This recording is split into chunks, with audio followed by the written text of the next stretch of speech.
Source of joy. ఓం శ్రీ గురుభ్యో నమః. ఈరోజు అక్టోబర్ 22, 2025 సంవత్సరం.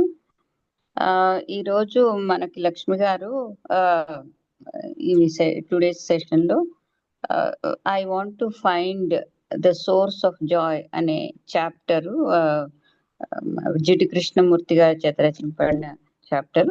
దాని మీద అది చదివి మనకి వివరిస్తారు. అది ఇవాళ టాపిక్ అదనమాట. నాకు ఆనందం యొక్క మూలము తెలుసుకోవాలని ఉంది. అది ఇవాళ టాపిక్. ఇది ఇందులో 5th టాపిక్ అయింది.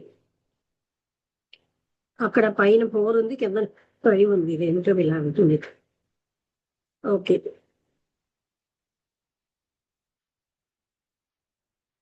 ఆ కొండల వెనకాల సూర్యుడు ఉన్నాడు. ఆ టౌన్ అంతా కూడా సాయంత్రం కాంతితో నిప్పు అంత అంటుకున్నంతలా దేదీప్యమానంగా ఉంది. ఆకాశం పూర్తిగా లైట్ గాను కాంతివంతంగా వైభవంగా ఉంది.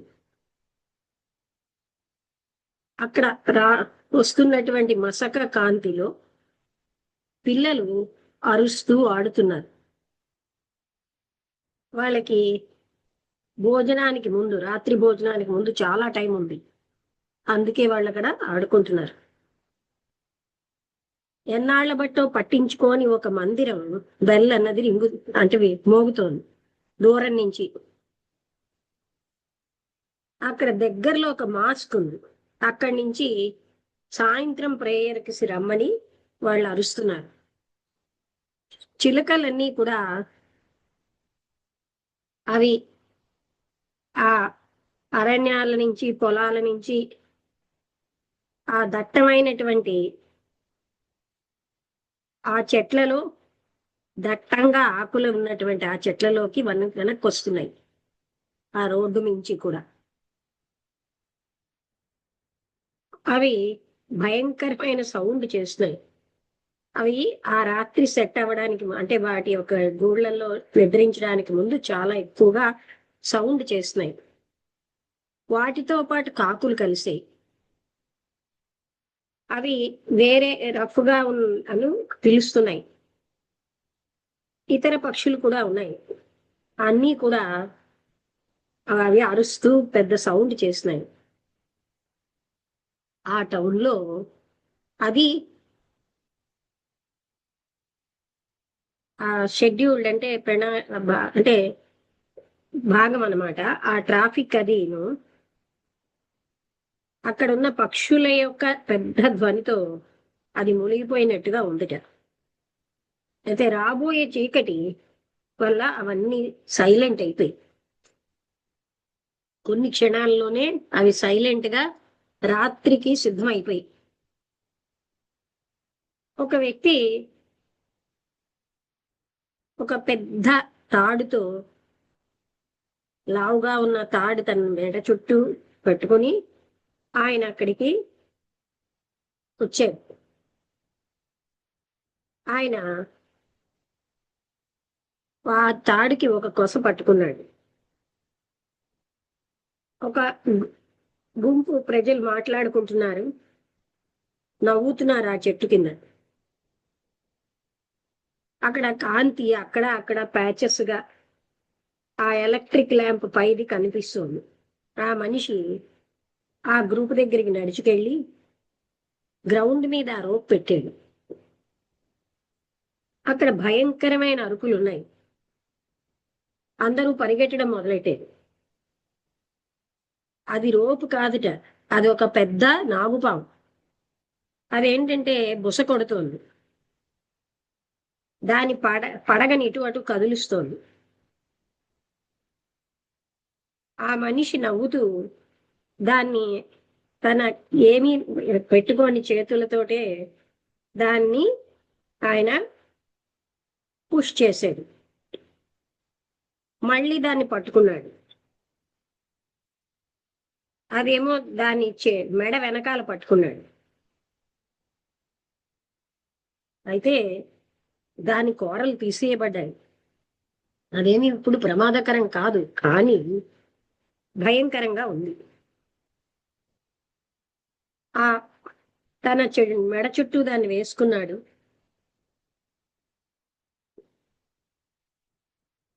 ఆయన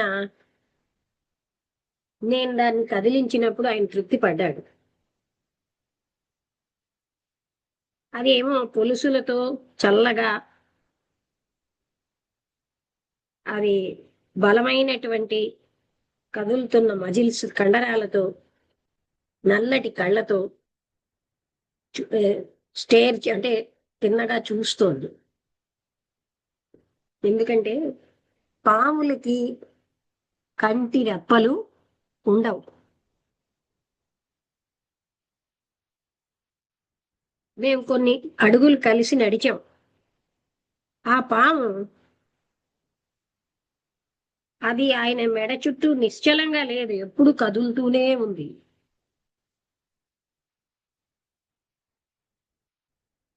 ఆ వీధి దీపాల కాంతి నక్షత్రాలన్నీ దిమ్ముగా కనబడేట దూరంగా ఉన్న నక్షత్రాలు తక్కువ కాంతితో కనబడేటట్టుగా చేస్తున్నాయి. కానీ మార్స్ మాత్రం ఎర్రగా క్లియర్గా ఉంది. ఒక బిచ్చగాడు నెమ్మదిగా నడుస్తున్నాడు. అలసటతో కూడిన అడుగులు, కదలలేక ఆయన చిరిగిన బట్టలు వేసుకున్నాడు. ఆయన పాదాలన్నీ కూడా క్యాన్వాస్ బట్టలు ముక్కలుగా అయిపోయిన వాటితో చుట్టబడ్డాయి. అవన్నీ కూడా ఒక పెద్ద తాడుతో కట్టబడ్డాయిట. ఆయనకు ఒక పొడుగైన కర్ర ఉంది. తనలో తాను గొడుక్కుంటున్నాడు. మేము అక్కడి నుంచి వెళ్తున్న ఆయన మా పైనే చూడలేదు. ఆ మార్గం ద్వారా ఆ వీధి హోటల్ ఉంది, చాలా ఖరీదైన స్మార్ట్ గా ఉన్నది, కార్లు ఉన్నాయి.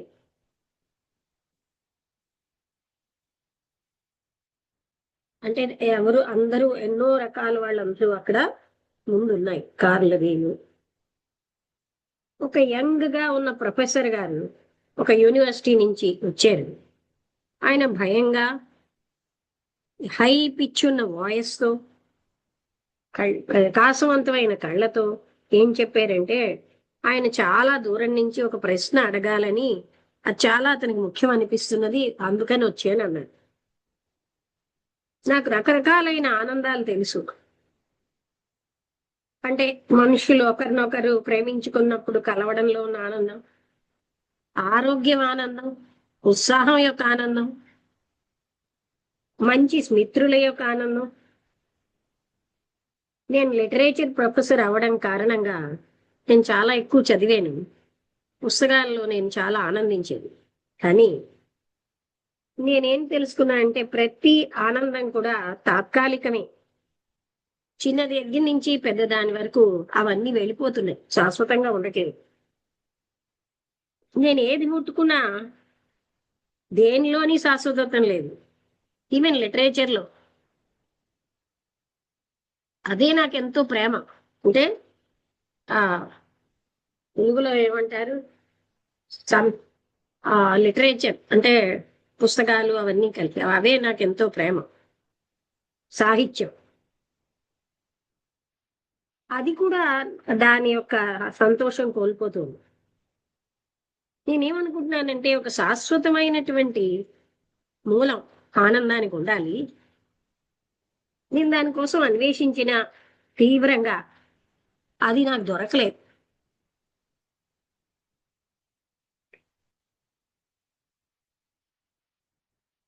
అంటే కృష్ణమూర్తి గారు అన్నారు, అన్వేషణ అన్నది చాలా అద్భుతంగా మోసపూరితమైన విషయం. మనం ప్రెసెంట్ లో అసంతృప్తిగా ఉండడం వల్ల మనం ఏదో దానికి అతీతంగా అన్వేషిస్తాం. ప్రెసెంట్ లో బాధ భవిష్యత్తులోకి వెళ్తాం, లేదా గతంలో.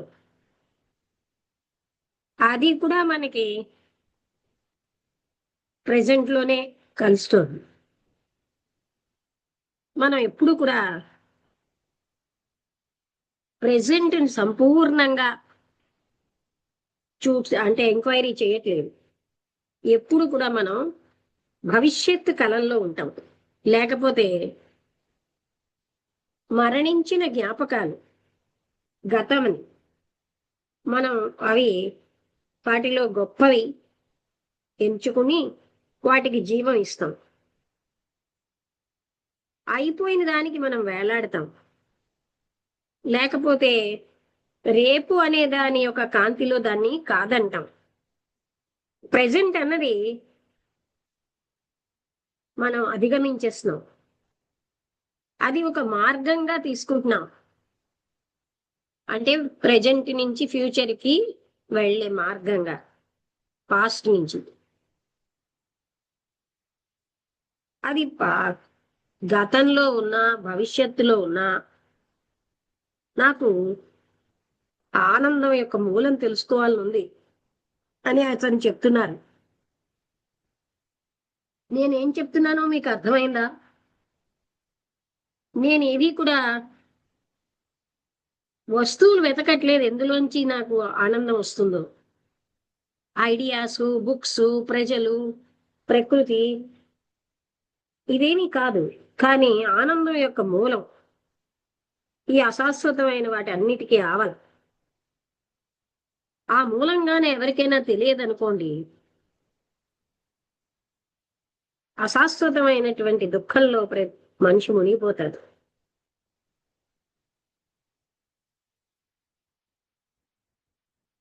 అయితే మీకు తెలియదా? కృష్ణమూర్తి గారు అంటున్నారు, అన్వేషణ అనే పదం యొక్క ప్రాముఖ్యతని అవగాహన మీరు చేసుకోలేదా? చేసుకోవాల్సిన అవసరం లేదా? లేకపోతే మనం క్రాస్ లక్ష్యాలతో మాట్లాడుతున్నాం. మనకి ఎందుకు అన్వేషించాలి అనే ఆతురత, ఈ కంపల్షన్ ఏదో పొందాలని ఎందుకుంది? బహుశా మనం లక్ష్యాన్ని మనం కవర్ లేకుండా చూస్తే, అంటే విప్పి చూస్తే అందులో ఉన్న విషయాలు మనకు అర్థం అవుతాయి. అప్పుడు అన్వేషణ అనే దాని యొక్క ప్రాముఖ్యతని మనం అవగాహన చేసుకుంటాం. నా లక్ష్యం ఏమిటి అంటే చాలా సరళమైనది, డైరెక్ట్.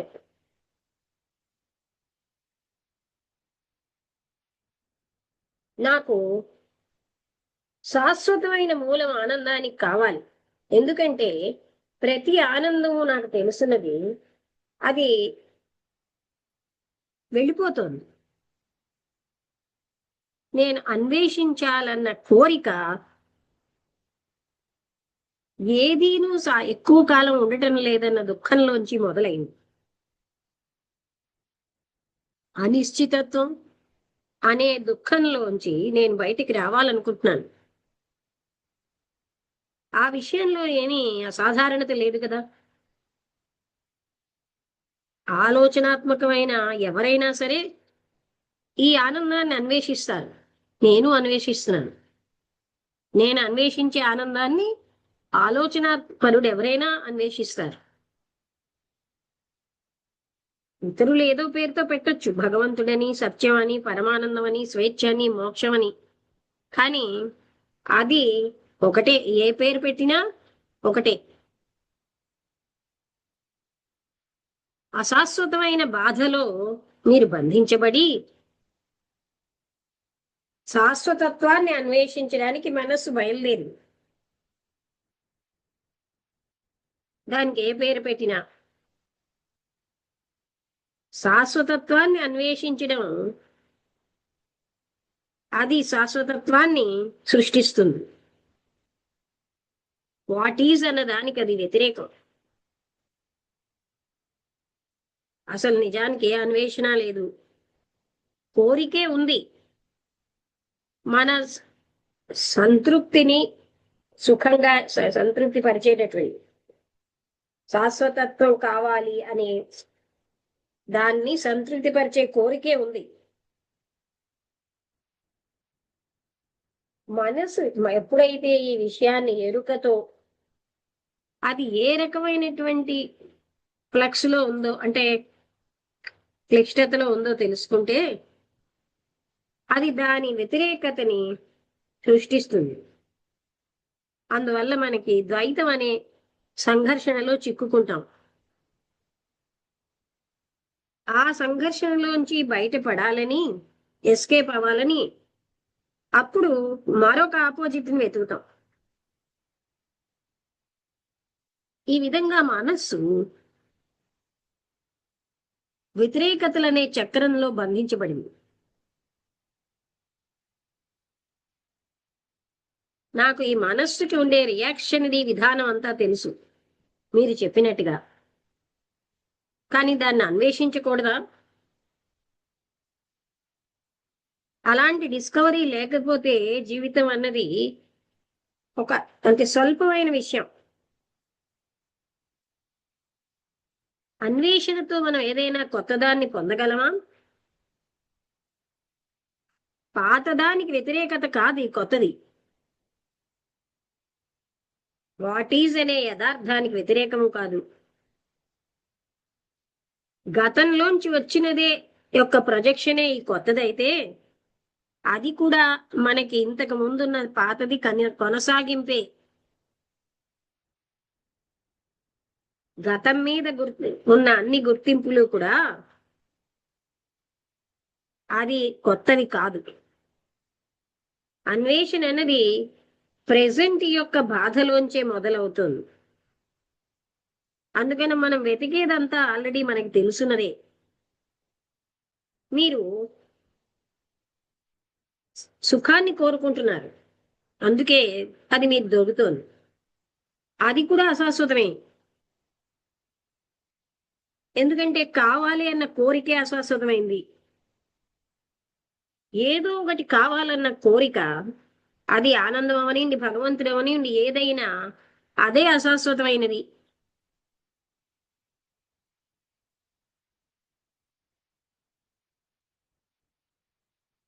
నాకు అన్న అవగాహన చేసుకుంటున్నానా మీరు చెప్పిన దాన్ని? ఎందుకంటే నా అన్వేషణ అనేది నా కోరికలోంచి వచ్చింది అని, ఈ కోరిక అన్నది అశాశ్వతమైనదని. అందుకని నా అన్వేషణ వృధా. మీరు ఈ విషయంలో ఉన్న సత్యాన్ని గ్రహిస్తే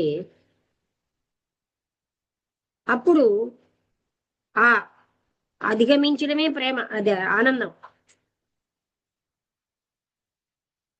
అందులో ఉన్న సత్యాన్ని నేను ఎలా గ్రహించాలి, ఎలా అనే విషయమే లేదు. దానికి ఓ పద్ధతి లేదు.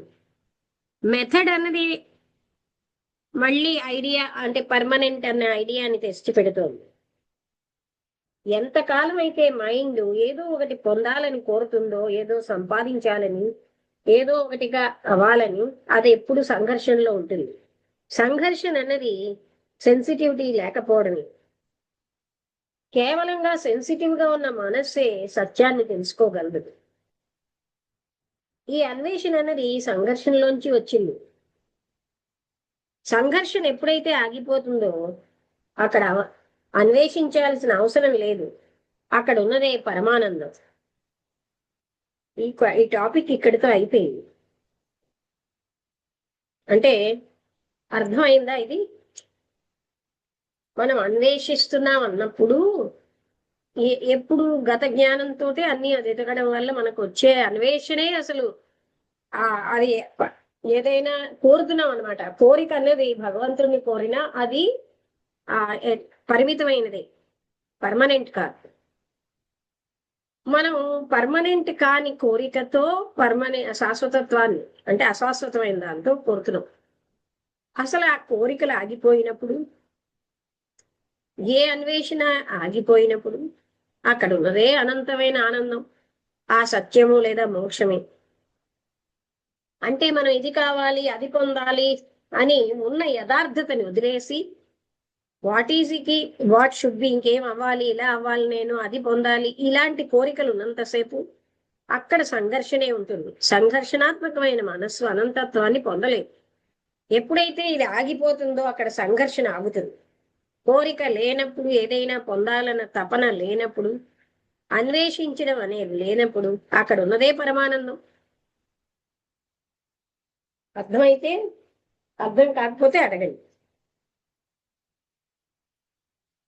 అంటే మనం అన్వేషిస్తున్నామంటే మనం ప్రెసెంట్ తో సాటిస్ఫై అవ్వలేదు కనుకే భవిష్యత్తులో ఏదో పొందాలని ఆ బాధ, దేంతో మనం తృప్తి పడకపోవడం వల్ల.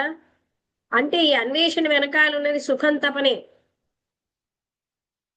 ఈ సుఖం కావాలన్న కోరిక, ఇవన్నీ అన్వేషణ ఆగిపోతేనే ఉన్నదే అనంతత్వం. మనం కోరక్కర్లానే అక్కడే ఉంది. అర్థమైందా? వసంతలతో చెప్తావా?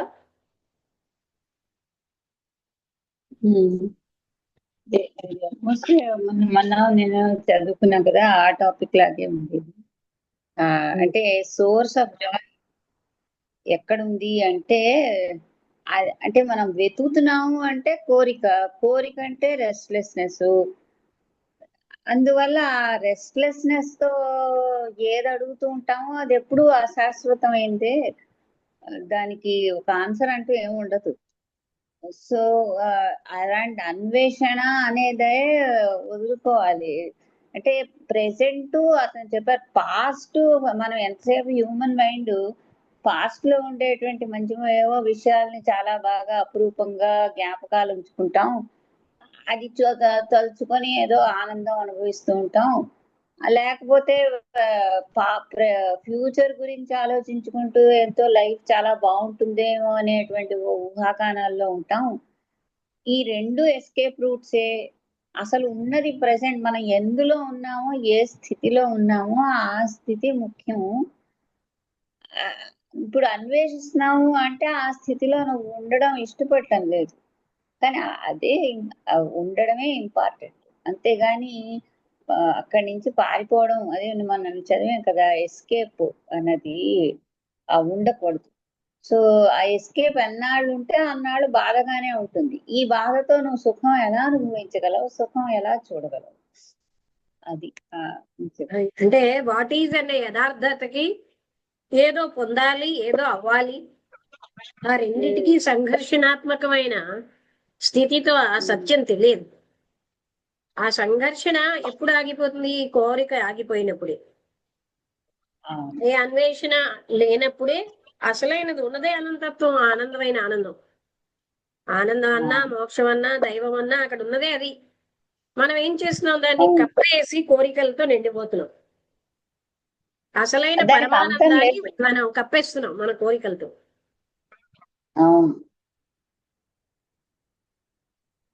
ఎన్నాళ్ళైతే నువ్వు ఇది లేదు అది కావాలి అనుకుంటావో అక్కడ ఎప్పుడు నీకు బాధ ఉంటుంది, ఎప్పుడు సంఘర్షణే ఉంటుంది. అదే చేత మనం ఆపియాలి అన్వేషించడం, ప్రెసెంట్ లో చూడాలి. రెండోది, మనం ఊహ పెట్టుకుంటాం లేదు ఇలా ఉంటే ఆనందంగా ఉంటుంది అని. అది నిజంగా అనుభవంలోకి వచ్చినప్పుడు అది అంత అనిపించకపోవచ్చు. ఇప్పుడు మనం ఇదేమిటి, అతను ఏదో అడుగుతున్నారు కదా, ఏదో నేను అన్ని రకాల జాయిస్ చూశాను కానీ అది అన్ని అశాశ్వతంగా ఉన్నాయి. శాశ్వతమైనటువంటి ఏదో ఒక ఇంకా సంతోషం, ఇంకా శాశ్వతమైన సంతోషం అనేదే ఇమాజినరీ. అతను ఇమాజిన్ చేసుకున్నది, అదే మన హ్యూమన్ మైండ్ ఇమాజిన్ చేస్తుంది అది. సో దానికి ఎలాగ రియాలిటీ ఉంటుంది? ఇమాజినేషన్. ఒక రకంగా అన్ని ఆనందాలు అశాశ్వతమైనవే అని మనిషి తెలుసుకోవడానికి ఆయన తెలుసుకున్నాడంటే ఆయనకి పరిపక్వత వచ్చింది. లేకపోతే మిగతా వాళ్ళు ఏం చేస్తారు? ఒక ఆనందం నుంచి ఇంకో ఆనందానికి వెళ్ళిపోతున్నారు ఉన్నది అనుకుని. అందుకే వాళ్ళు నిరాశ, నిస్పృహ, బాధలో ఉంటున్నారు అనేది కూడా తెలుసుకోకుండా మెచ్యూరిటీ లేని వ్యక్తులు ఇలా పరిగెడుతూనే ఉంటారు. ఆయనకి ఒక పరిపక్వత వచ్చింది, లేకపోతే నా పిల్లలు, నా మనవలు, నా వస్తువులు, నాకు తినడం, తాగడం, వీటిలో ఆనందం ఉందనుకుంటారు. ఆయనకి వీటన్నిటిలో లేదని తెలిసిపోయింది. కనీసం పుస్తకాల్లో గాని, సాహిత్యంలో గాని అవి కూడా లేదని తెలిసిపోయింది. అది అంటే అతను చాలా పరిపక్వ స్థితికి వచ్చాడు. అప్పుడు అందుకే ఆయన అవగాహన చేసుకున్నాడు, నీ కోరిక, ఏదో పొందాలన్న తపన, ఇవి లేనప్పుడు అక్కడ ఉన్నదే అశాశ్వతమైన ఆనందం, అదే మోక్షం. అంటే ఇది మనందరికీ పాఠం ఏంటంటే, మనలో ఉన్న ఆనందాన్ని మనం తెలుసుకోకుండా కోరికలతో ఏదో పొందాలన్న తపనతో మనం కవర్ చేసేసుకుంటున్నాం. ఆనందం కావాలని కోరికతో ఆనందం లేకుండా అయిపోతున్నాం. ఆ విషయం మనందరికీ అవగాహన చేసుకోవడానికి ఒక పాఠం. అందరికీ అర్థమైందండి?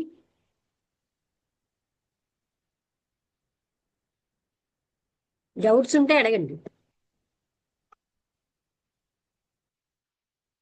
అంటే మనమే ఆనంద స్వరూపులం, కానీ మనకు అది తెలియక ఈ ఆనందం ఎక్కడో బయట వాటిల్లో వస్తుందని వెతుకుతూ ఉంటాం. మనం ఉన్న స్థితి నుంచి పారిపోతూ ఉంటాం. అందుకే మనకి ఎప్పుడూ అశాంతి. ఎందుకంటే ఆనంద సాగరమై ఉన్న మనం అది గ్రహించట్లేదు. మన దగ్గర సముద్రం అంత ఉండి ఒక చుక్క ఆనందం కోసం ఇటు అటు పరిగెడుతున్నాం. ఆ పరిగెట్టడంలో అలసిపోతాం, తృప్తి రాదు. ఇవన్నీ వదిలేస్తే ఉన్నదే ఆనందం. వదిలి ఉండలేం. అయ్యో నేను ఒంటరివాడిని అయిపోతానేమో, ఎవరు ఒంటరి, ఆ నేనన్నది ఉందా, మనం అది చూడం. ఆలోచన కల్పించిన నేనే నేననుకుంటాం. తరచి చూస్తే నేనన్నది లేనే లేదు. లేని నేనుని పట్టుకుని వేలాడుతున్నాం. ఇదంతా ఆలోచనే. ఈ విషయాన్ని మనం అవగాహన చేసుకుంటే సులువుగా ఈ విషయం అర్థమైపోతాయి.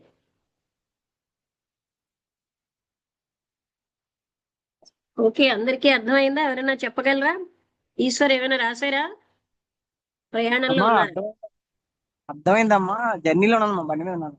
Okay okay. ఓకే అమ్మా.